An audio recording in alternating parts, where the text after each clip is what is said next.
बिस्मिल्लाहिर्रहमानिर्रहीम। जी बेटा, फ़िज़िक्स का हम चैप्टर नंबर 2 स्टार्ट करने लगे और इस चैप्टर का नाम है वेक्टर्स एंड इक्विलिब्रियम। यानी हम इस चैप्टर में वेक्टर्स के मतलब पढ़ेंगे और इक्विलिब्रियम के हवाले से हम डिस्कस करेंगे। तो इसका पहला आर्टिकल जो बेसिक है, जो आपको पहले भी मालूम है, स्केलर्स। अच्छा, ये स्केलर्स जो है ना, वो बेसिकली फ़िज़िकल क्वांटिटीज़ हैं। वेक्टर भी फ़िज़िकल क्वांटिटीज़ हैं, स्केलर भी फ़िज़िकल क्वांटिटीज़ हैं। और जैसे आप पहले पढ़ चुके हैं मैट्रिक में भी, फ़िज़िकल क्वांटिटीज़ वो होती हैं जिनको मेजर किया जा सके, एक्यूरेटली किया जा सके, और इसकी कोई केमिकल रिएक्शन नहीं होता इसमें। जैसे आपने पढ़ा हुआ है, टाइम है, एरिया है, वेलोसिटी है, एक्सेलरेशन। फ़िज़िक्स में जितनी भी हैं सारी क्वांटिटीज़ फ़िज़िकल क्वांटिटीज़ हैं। तो फ़िज़िकल क्वांटिटीज़ की ये दो कैटेगरी हमारे पास हैं, स्केलर्स और वेक्टर्स। हाँ जी, सबसे पहले तो हम डिस्कस करेंगे स्केलर क्या है। स्केलर कुछ इस तरह है, अगर मैं कहता हूँ कि फ़र्ज़ करो टाइम ही लेता हूँ, ये टाइम आपका क्या है, अभी मैं ले लेता हूँ 5 सेकंड।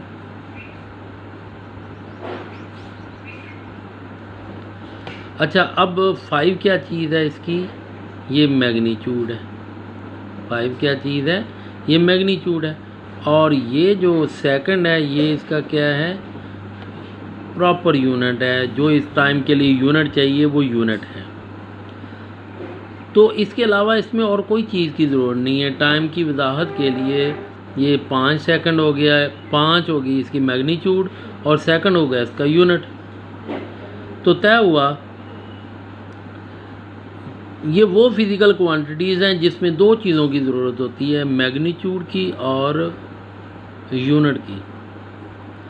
तो फिर बड़ी आसान सी डेफिनेशन इसकी हो गई, those physical quantities which have magnitude, वो फिज़िकल क्वांटिटीज़ जो मैग्नीट्यूड रखती हैं, एंड प्रॉपर यूनिट। प्रॉपर इसलिए रखा है कि टाइम का यूनिट सेकंड हो सकता है, मिनट हो सकता है, आवर हो सकता है। टाइम क्या लिया जाएगा, कोई और यूनिट नहीं होगा।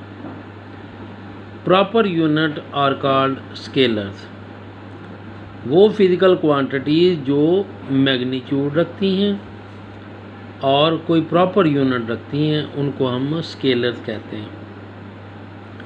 इसी तरह अगर फ़र्ज़ करो आप बाज़ार में जाएं, आप कहेंगे चलो जी मुझे 2 किलोग्राम चीनी दे दें, तो 2 किलोग्राम, 2 क्या चीज़ है यहाँ पर, मैग्नीट्यूड है, और किलोग्राम मैस का यूनिट है। तो मैस बेसिकली फिर क्या है, एक फ़िज़िकल क्वांटिटी है और वो स्केलर है। इसमें दो चीज़ों की ज़रूरत है। तो फॉर एग्ज़ाम्पल में फिर हमने ये देखें, कोई मिसालें बहुत ज़्यादा हैं, हम 3 सिर्फ इधर लिखी हैं। किसी बॉडी का मैस, डिस्टेंस और टाइम और भी हैं। तो अब आपकी असाइनमेंट भी साथ ही है कि आपने स्केलर क्वांटिटीज़ कम से कम फ़िज़िक्स में 10 स्केलर क्वांटिटीज़ तलाश करके मुझे सेंड करनी है। हाँ जी, इसके बाद आ जाएं वेक्टर्स। जिस तरह इसमें देखें दो ही चीज़ों की ज़रूरत थी, उसकी मैग्नीट्यूड और उसका कोई यूनिट चाहिए, प्रॉपर यूनिट। देखें, यूनिट के बगैर स्केलर क्वांटिटीज़ वज़ाहत नहीं हो सकती। अगर आप बाज़ार से चीनी लेने जाएं, आप कहें मुझे 2 चीनी दे दें, जब तक आप किलोग्राम नहीं कहते तो उसको समझ नहीं आएगी। इसी तरह टाइम में अगर आप कहते हैं 5 हुआ है, तो 5 क्या चीज़ हुई है, 5 सेकंड है, 5 मिनट है, 5 आवर है, तो बताना पड़ता है ये यूनिट भी साथ। तो ये लाजमी ज़रूरत चाहिए proper unit. Next vector. Vector के लिए देखें, अगर मैं मिसाल एक ले लेता हूँ फोर्स की। फ़र्ज़ करें मैं कहता हूँ F फोर्स है और 7 न्यूटन फोर्स लगी है। अच्छा, यहाँ पर 7 मैग्नीट्यूड है, न्यूटन उसका प्रॉपर यूनिट है, लेकिन ये बताना भी पड़ेगा ये फोर्स लग किस तरफ रही है।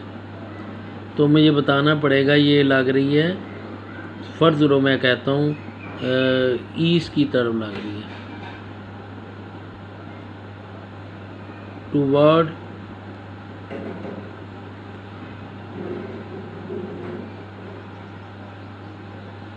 Towards east.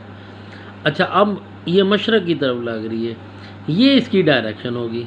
अब ये दो चीज़ें इसकी काफ़ी नहीं है वजाहत के लिए। देखें, 3 चीज़ें चाहिए, ये मैग्नीट्यूड हो गई, ये इसका यूनिट हो गया, और ये इसकी डायरेक्शन होगी, और डायरेक्शन भी जो सूटेबल है, मुनासिब जो उसकी डायरेक्शन है। तो इसका मतलब 3 चीज़ें वेक्टर के लिए। Those physical quantities which have magnitude, proper unit और सूटेबल का भी मतलब मुनासिब ही है, suitable direction are called vector. तो वो फिज़िकल क्वांटिटीज़ जो मैग्नीट्यूड रखती हैं, यूनिट प्रॉपर कोई होता है और डायरेक्शन हो, उसे हम कहते हैं vector. For example velocity, displacement हो गया और फोर्स होगी।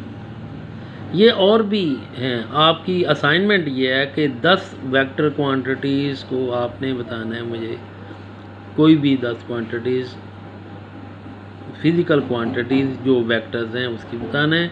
10 स्केलर क्वांटिटीज़ के मतलब आपने लिखनी है, और 10 ही वेक्टर क्वांटिटीज़ लिख के दिखाएंगे। अच्छा, वेक्टर के लिए आपने देखा होगा कि मैट्रिक में भी अब पढ़ा होगा, कई तरीके हैं वेक्टर को ज़ाहिर करने के। एक तरीका है कि ये वेक्टर, ये एफ़ जो है अब बोल्ड फेस लेटर मोटा करके लिख दें, आपकी किताब जो है वो मोटा करके लिखती है। और दूसरा तरीका ये है कि आप इसके ऊपर क्या कर दें, तीर का निशान डाल दें। तीर का निशान डालने से ये वेक्टर हो जाएगा, जबकि स्केलर में कोई तीर का निशान नहीं डालेंगे, वो स्केलर क्वांटिटी को ज़ाहिर करेगा। इसके ऊपर हम ये हमेशा करेंगे, तीर का निशान डाल देंगे। तीसरा एक और मेथड भी है, नीचे लाइन सिर्फ लगा देते हैं। तो हम जो ज़्यादातर यूज़ करेंगे वो तीर का निशान ऊपर डालेंगे, और वेक्टर के लिए जो स्केलर होगी उसमें कुछ नहीं डाला जाएगा। तो इस तरह ये हमारा पहला आर्टिकल जो बेसिक चीज़ें हैं वो है वेक्टर और स्केलर के वाले से। जब किसी वेक्टर की मैग्नीट्यूड लिखनी है तो फिर तीर के निशान के बगैर लिख दें, या एक और भी तरीका है कि अगर एफ़ है ना, अगर आपने तीर का निशान डाल दिया है तो मॉड डाल दें, ये भी वेक्टर की मैग्नीट्यूड को ज़ाहिर करता है। या सिर्फ एफ़ डाल दें, ये इस वेक्टर की क्या ज़ाहिर करता है, सिर्फ